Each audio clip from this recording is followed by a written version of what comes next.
the writers of the Bible are trying to dream up a representation of the spirit of civilization. That's the right way to think about it. You can think of Yahweh as the spirit of civilization.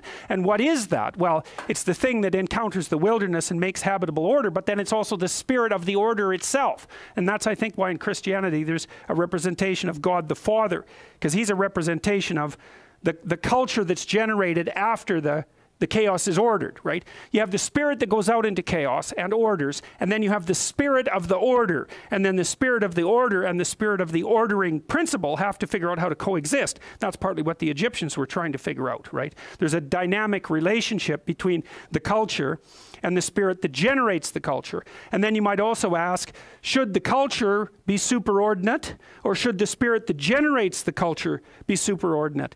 And the answer seems to be, the emergent answer seems to be that the spirit that generates the culture should be superordinate to the spirit of the culture. It's something like that.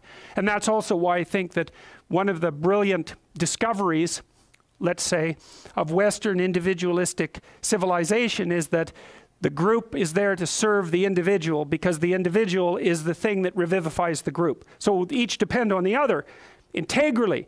But if you subordinate the individual to the group, then the group stagnates and dies. And so that's a very bad long-term strategy, even though the group and belonging to the group is clearly necessary. You need to uphold the values of the group, but the values of the group should be subordinated to producing the individual who gives the group vision.